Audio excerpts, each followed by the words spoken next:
ہندوستان اور چین کے معاملے کی طرف کے جو ایک سٹینڈ آف ہے، یہ ہے کیوں یہ معاملہ، یہ چین کی طرف سے اتنا شدید جو رد عمل ہو رہا ہے ہندوستان کی افواج کی طرف، اور یہ چین کے 4,000 سے 10,000 فوجی جو ہیں وہ اس وقت بتایا جاتا ہے کہ ہندوستان کے کنٹرول ٹیریٹری جو ڈکلیئر ٹیریٹری ہے اس کے اندر کئی کلومیٹر اندر آتے چلے جا رہے ہیں. یہ کیا چین کرنا چاہ رہا ہے؟ کیسے آپ ہمارے ویورز کو سمجھا پائیں گے کیا ہو رہا ہے؟ کہ متنازع علاقہ اور بھارت نے یہاں پہ بہت بڑے پیمانے پہ انفراسٹرکچر ڈیولپمنٹ کا کام شروع کیا، سڑکیں بنانی شروع کر دی، تقریباً 60 کے قریب روڈز بن رہی ہیں جو انہوں نے 2022 تک مکمل کرنی تھی. اس کے ساتھ ساتھ برجز انہوں نے بنائے ہیں، ایک ایئر اسٹرپ وہاں پہ بنائی ہے. اس کا مطلب یہ ہے کہ چائنا کو یہ انڈیکیشن مل گئی کہ بھارت یہاں پہ اگریسو ڈیزائنز رکھتا ہے، اپنا بلڈ اپ کرنا چاہتا ہے کسی وقت کے اوپر. یہاں پہ ایئر کرافٹ یہاں سے آپریٹ کریں گے، سڑکیں بن گئی، لہذا یہاں پہ گنز آ سکیں گی، یہاں پہ ہر طرح کا ملٹری اکوپمنٹ لایا جا سکے گا. لہذا یہ ایک ایسا امر تھا جو کہ جس نے الارم کر دیا چین کو کہ یہ کوئی پرماننٹ قبضہ رکھنا اور یہاں پہ کچھ اگریسو ڈیزائنز موجود ہیں. دوسری طرف یہ ہے کہ یہ بھی مودی نے اپنی ایک تاریخ قائم کی کہ وہ یک طرفہ قدم اٹھانے کا عادی ہے اور کسی بھی صورت میں وہ نتائج کی طرف توجہ نہیں دیتا بلکہ وہ بڑھتا جا رہا ہے. جب آرٹیکل 370 انہوں نے ختم کیا اور یونین ٹیریٹریز بنانے کا اعلان کیا تو لداخ کے بارے میں آپ کو یاد ہوگا کہ چائنا نے بڑا واضح الفاظ میں کہا کہ جناب آپ ہماری سوورنٹی وائلیٹ کر رہے ہیں، لیکن بھارت نے اس کو رد کر دیا. اب اس کے بعد جب سی پیک کا قصہ آیا تو بھارت نے وہاں پہ مسئلہ کھڑا کیا کہ جناب چائنا ہماری سوورنٹی وائلیٹ کر رہا ہے. آپ ڈیم بنانے لگے تو پھر بھارت نے یہ مسئلہ کھڑا کر دیا. سو یہ ایک سلیکٹو قسم کی مورالٹی اور سلیکٹو قسم کی سوورنٹی کا قصہ جب سامنے آیا تو چائنا کو یہ واضح ہو گیا کہ بھارت اپنے معاملے میں تو سوورنٹی کو دیکھتا ہے لیکن دوسروں کی سوورنٹی کو پامال کرنے کے لیے تیار بیٹھا ہے. جس علاقے میں چائنیز آگے آئے ہیں وہاں پہ تیسرا جو ایک پریشان کن وہاں پہ مسئلہ نظر آتا تھا وہ یہ کہ وہاں پہ تقریباً 8 کلومیٹر کے فاصلے پہ اگر ایریل ہم لیں وہاں سے اس کو ماپیں تو تقریباً 8-9 کلومیٹر کے فاصلے پہ کراکورم ہائی وے ہے جو پاکستان کی، جو آپ کہہ لیجئے کہ چین کے ساتھ ہمارا بیسک لنک ہے اور سی پیک آگے بن رہا ہے وہاں پہ. تو ان حالات میں چائنا جو یہاں پہ اتنی بڑی انویسٹمنٹ کر رہا ہے اور ایک اس کو اسٹریٹجک رستہ مل رہا ہے جو وہاں پہ اپنی اگر ساؤتھ چائنا سی میں اس کی آئسولیشن ہو تو اس کو باہر اوپننگ آپ دے رہے ہیں. بالکل صحیح ہے. سب سے بڑا امپورٹنٹ پوائنٹ ہے پاکستان کی ٹیریٹری میں کرے نجم الدین شیخ صاحب کو بھی اس میں لانے دیجیے. یہ وہ چیزیں تھیں جو چائنا نے پریمپٹ کیا، ان چیزوں کی وجہ سے چائنا نے پریمپٹ کیا. نجم الدین شیخ صاحب کو بھی میں اس پہ لے آؤں. نجم الدین شیخ صاحب، بعض بھارتی مبصرین کو پاکستان کی سائٹ پہ نہیں، انڈیا کے اینالسٹ جو جیسے ہندو اخبار میں یہ تبصرے چھپ رہے ہیں کہ چین جو کچھ کر رہا ہے اس کی اسٹریٹجک ڈائمینشن میں پاکستان بھی انوالوڈ ہے، یہ ایک سرٹن پرو پاکستان قسم کی موو ہے چین کی. آپ کیسے دیکھتے ہیں؟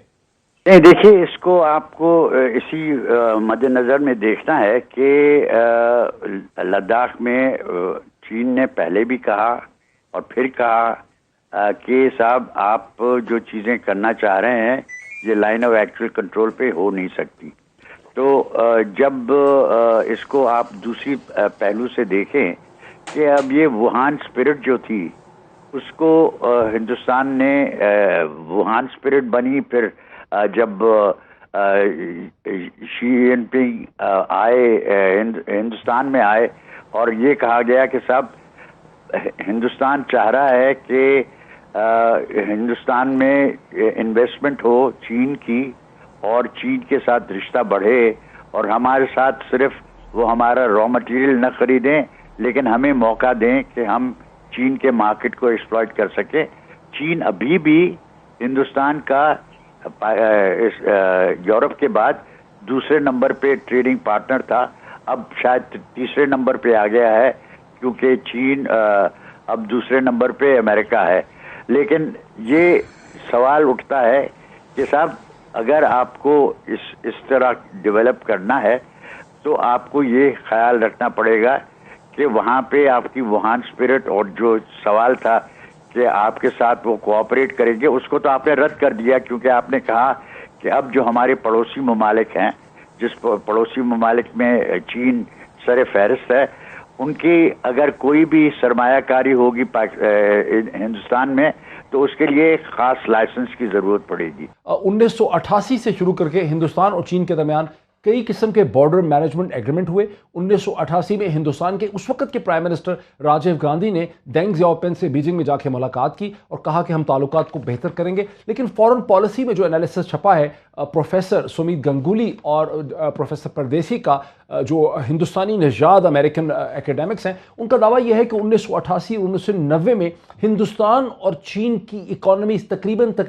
برابر تھیں. اگر ہندوستان کی اکانومی کوئی 2.7 ٹریلین کے قریب تھی 90 کی دہائی میں، تو چین کی اکانومی بھی 312 بلین، غلط میں نے کہہ دیا، ٹریلین نہیں.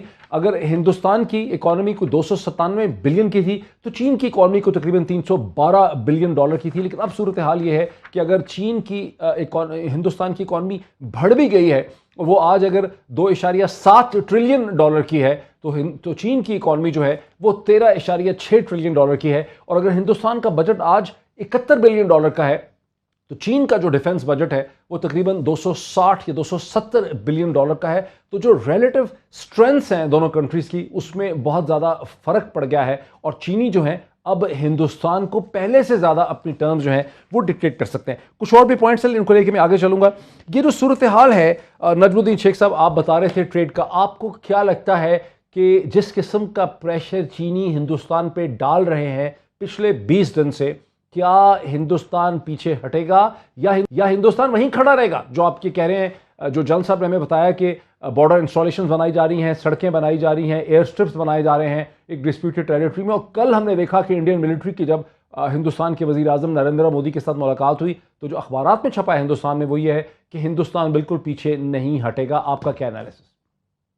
اس میں پیچھے ہٹنے کا سوال نہیں ہے. اس میں سوال یہ ہے کہ لائن آف ایکچوئل کنٹرول پہ کس طرف چلنے کا امکان ہے، اور چین کی کیا جو پوزیشن ہے وہ جسٹیفائڈ ہے on the basis of the past, اور از اٹ ناٹ. اب میری نظر میں یہ سارا معاملہ جو ہے اس کا ایک لارجر کانٹیکسٹ ہے. اچھا، وہ لارجر کانٹیکسٹ یہ ہے کہ اس وقت ہندوستان نے اپنے ایک اگریمنٹ کی ہے روس کے ساتھ کہ وہ S-400 خریدیں گے، اور اس پہ امریکہ کی طرف سے سینکشنز لگنے کا امکان ہونا چاہیے، کیونکہ انہوں نے کہہ دیا ہے کہ صاحب اگر کسی نے اس قسم کی چیز خریدی تو یا روس کے ساتھ اس قسم کی اگریمنٹ کی تو پھر ہماری دوسری اگریمنٹس جو ہیں، ہم ملٹری کولیبریشن کو کم کرنا ہمارے لیے ضروری ہوگا.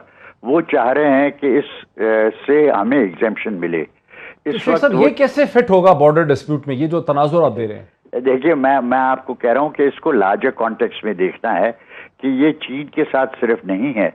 اس کا بڑا کانٹیکسٹ یہ ہے کہ چین اور امریکہ کا رشتہ کس نوعیت کا ہے، اور اس میں کردار کس نوعیت کا ہندوستان پلے کر سکتا ہے. اب یہ لوگ کہیں گے کہ یہ اب میں ذرا اس کو کھینچ رہا ہوں، میں کھینچ رہا نہیں ہوں.